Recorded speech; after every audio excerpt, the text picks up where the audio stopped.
Hi friends, welcome back to Golden Seniors Living, where we transform everyday spaces into storybook havens without breaking the bank. There's something magical about creating a home that feels like it's been plucked from the pages of our favorite childhood stories, isn't there?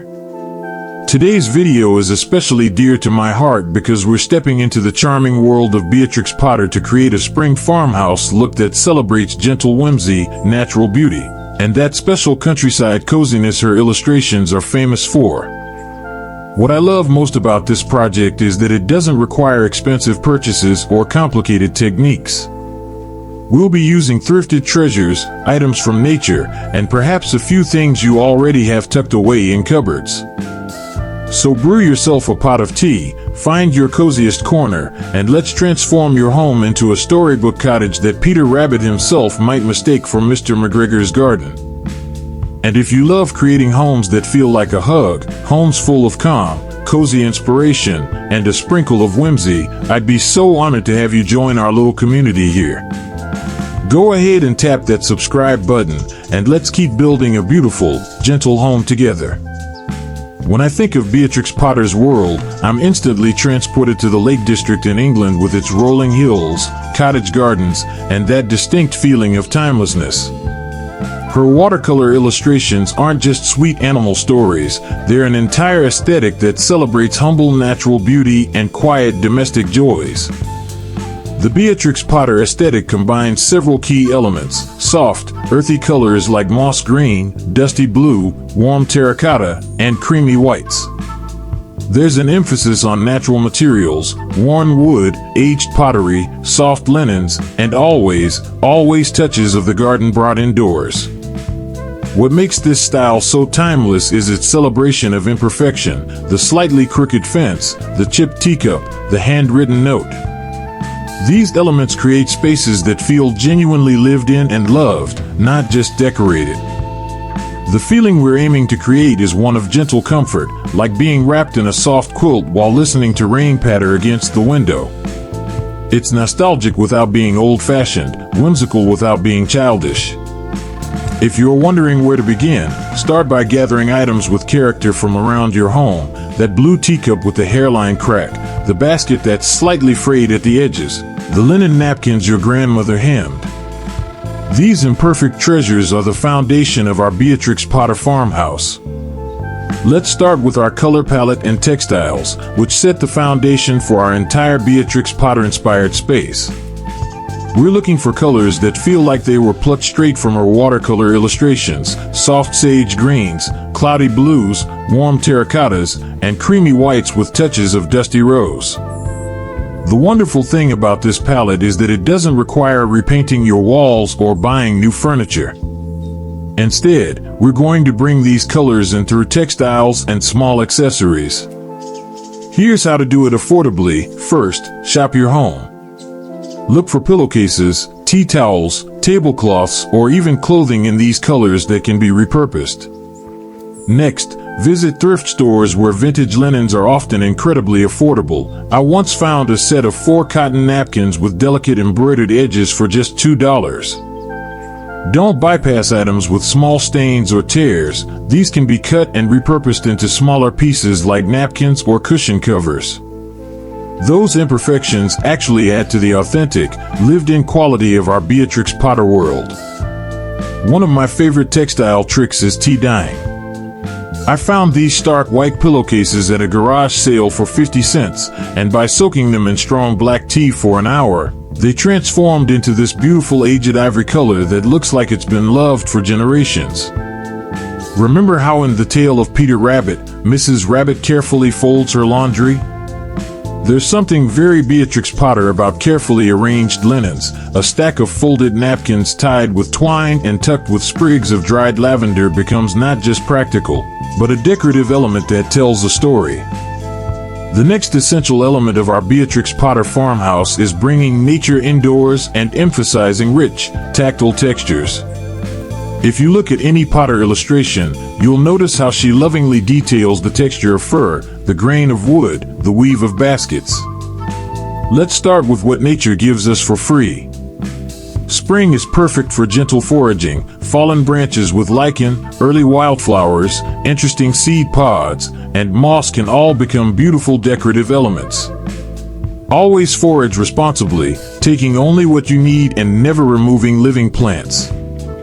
These forage treasures can be displayed in unexpected containers. A chipped teacup becomes the perfect vessel for a tiny arrangement of violets. That old wooden spoon holder now cradles pussy willow branches. The slightly rusty watering can you were about to discard? It's now holding a bunch of wild grasses on your porch. For textures, we want variety and contrast. Combine smooth ceramics with rough baskets, soft linens with knobbly wood. Think about what you can feel with your fingertips, not just what you can see.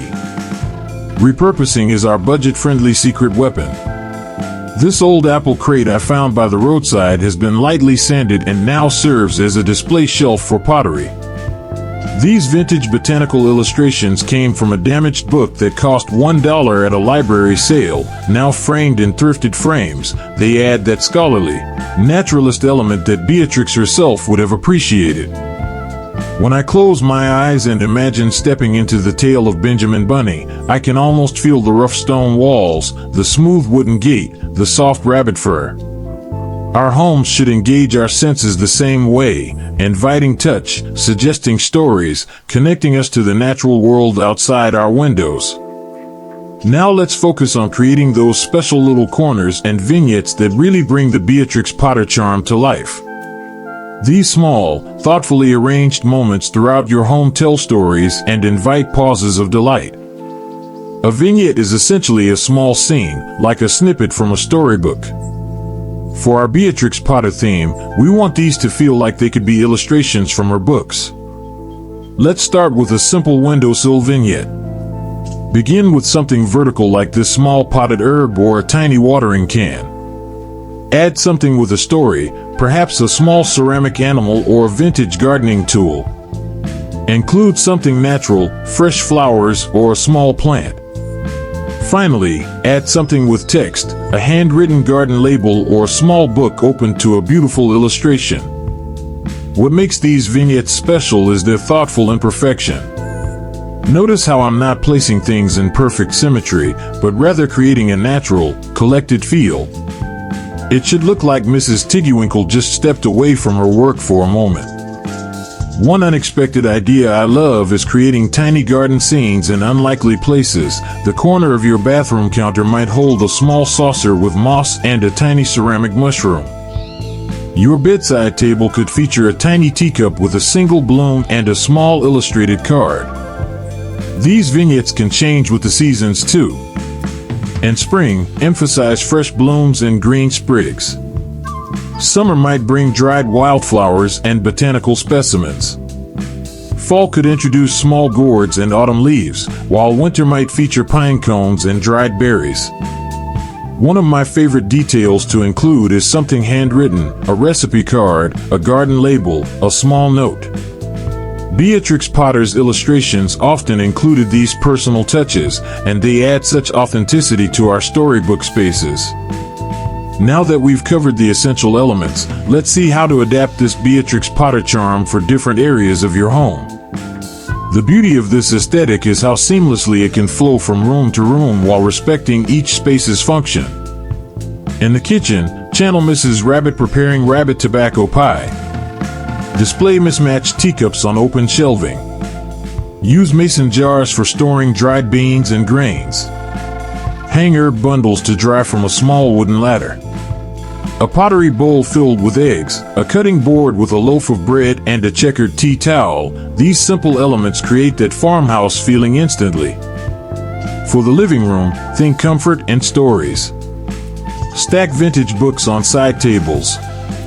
Drape a quilt over the sofa arm. Place a basket of pine cones or seasonal natural elements beside the fireplace. A reading nook with a cushioned chair, a small side table with a teacup, and a reading lamp creates a perfect spot for enjoying Peter Rabbit tales. In the bedroom, embrace softness and calm. Layer mismatched but complementary linens on the bed. A small vase of wildflowers on the nightstand, a vintage picture frame, and perhaps a small embroidery hoop on the wall bring in that storybook feeling without overwhelming the restful nature of the space. Even bathrooms can embrace this aesthetic. Roll hand towels in a small basket, display handmade soaps on a pretty plate, use a small pottery pitcher for a few fresh stems, and perhaps add a framed botanical print to the wall. For outdoor spaces like porches or balconies, old watering cans, terracotta pots, even chipped ones have charm, and wooden crates create that cottage garden feel. Fill them with spring flowers or herbs, and don't aim for perfect symmetry. The slightly wild, natural arrangement is what gives it that Beatrix Potter character. The key to making this flow between spaces is repeating elements. Those signature colors, natural materials, and vintage touches should appear throughout your home, creating a cohesive story rather than isolated themed rooms. As we look at these spaces we've created, I think there's something deeper happening than just decorating. What Beatrix Potter understood so well, and what makes her work endure, is the profound connection between our homes, nature, and storytelling. In our busy modern world, creating a home that feels like a Beatrix Potter illustration isn't just about aesthetics, it's about embracing a certain gentleness with ourselves and our environment. It's permission to value the imperfect, the well-loved, the handmade over the mass-produced and perfect. When we arrange our homes this way, we're creating spaces that invite slowness, that celebrate small domestic pleasures like brewing tea, arranging flowers, or simply sitting by a window watching birds. These aren't just decorating choices, they're lifestyle choices. What I find most meaningful about this approach is how it connects us to cycles of nature, to traditions of handcraft, and to stories that have comforted generations. There's something deeply grounding about living with objects that have history, with natural elements that change with the seasons, and with spaces that feel genuinely personal rather than curated for social media. Remember that your version of a Beatrix Potter-inspired home will be uniquely yours, filtered through your own stories, your own treasures, your own connection to these beloved tales. Trust your instincts and create spaces that make you feel like you've stepped into your own personal storybook. I promised you we'd create this Beatrix Potter magic on a tiny budget, so let's break down what this transformation actually cost. For textiles, I spent $4 on thrifted linens and used tea from my pantry for dyeing. Natural elements were completely free, just foraged responsibly from my neighborhood. Small ceramic animals and figurines were $3 total at a church rummage sale. Vintage books with beautiful illustrations cost $5 at a library book sale. Baskets and containers were all thrifted for about $7 total. The frames for our botanical prints were $2 each at a thrift store. In total, I spent just $23 to transform multiple areas of my home into this storybook spring farmhouse style. Of course, you might spend more or less depending on what you already have and what's available in your area. But remember, this style is about appreciation for the imperfect, the handmade, the slightly worn. It's the antithesis of buying new, perfect items. Your local thrift stores, yard sales, and even the free section of online marketplaces are treasure troves for this aesthetic. Let me address some common challenges you might face when creating your own Beatrix Potter-inspired home. What if I live in a very modern apartment? No problem. The contrast of a few vintage, natural elements against a modern backdrop can be especially charming. Focus on creating small vignettes rather than transforming entire rooms. I don't have any vintage items and can't find affordable ones near me. Start with natural elements which are free, and look to handmade rather than vintage. Simple hand-stitched napkins or hand-formed clay pots have that same authentic quality. How do I keep this looking stylish and not cluttered? Be intentional with your groupings and leave plenty of empty space. Not every surface needs a vignette. Choose quality over quantity and give special pieces room to breathe. My family members aren't interested in a Beatrix Potter aesthetic. Focus on your own personal spaces first, a reading nook, your side of the bedroom, or even a special shelf. Often when others see how charming and comfortable these touches can be, they become more open to them. How do I adapt this for different seasons? The framework stays the same: natural elements, soft colors, storybook touches, but you'll switch out fresh flowers for dried arrangements, lightweight linens for cozier textiles, and spring colors for richer autumn hues as the seasons change. Now let's create one signature project together that perfectly captures our Beatrix Potter theme: framed botanical prints that look like they came straight from her sketchbooks. You'll need pages from old botanical books or garden catalogs. Thrift stores and library sales are perfect for this. Picture frames, thrifted or inexpensive. Tea bags for aging paper, optional. Scissors. Some cardstock or sturdy paper. Glue stick. First, if your paper looks too new, you can create an aged effect by lightly brushing it with cooled black tea. Let it dry completely before proceeding. Next, carefully cut out the botanical illustrations. If you don't have botanical books, you can also use garden catalogs or even print free copyright-free botanical illustrations from online sources. For mounting, use a piece of cardstock cut to fit your frame. You can tea stain this as well for a cohesive look. Arrange your botanical cuttings in a pleasing composition. Consider grouping related plants or creating a balanced arrangement of different shapes. Once you're satisfied with your arrangement, use a glue stick to carefully adhere the images to your backing. The glue stick is gentle enough not to cause wrinkles if applied lightly. Frame your creation and consider adding small handwritten labels beneath each plant, just as Beatrix Potter might have done in her scientific illustrations. This personal touch makes the artwork feel authentic and special. Group several of these framed botanicals together on a wall, or place individual frames in meaningful spots throughout your home. They become little windows into the natural world that so inspired Beatrix Potter. As we come to the end of our time together, I hope you're feeling inspired to bring a little Beatrix Potter magic into your own home this spring. Remember that the true beauty of this style isn't in perfection, it's in the gentle celebration of nature, storytelling, and the quiet joys of home.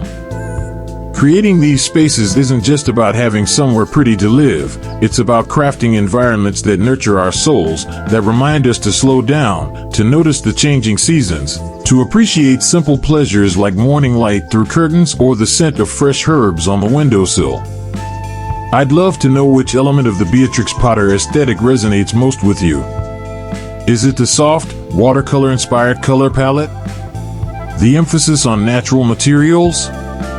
Or perhaps the storybook vignettes that bring whimsy to everyday corners? Let me know in the comments below. If you create your own Beatrix Potter-inspired space, I'd be thrilled if you'd share photos using the hashtag #CottageWhispersStyle so we can all be inspired by your creativity. Don't forget to subscribe if you enjoyed this gentle approach to decorating, and tap the notification bell so you won't miss our next adventure in creating homes that tell beautiful stories. Until next time, may your days be filled with the kind of quiet wonder that Beatrix Potter captured so beautifully in her tales, the magic of simple things, lovingly arranged, telling the story of a life well lived. Goodbye for now, friends.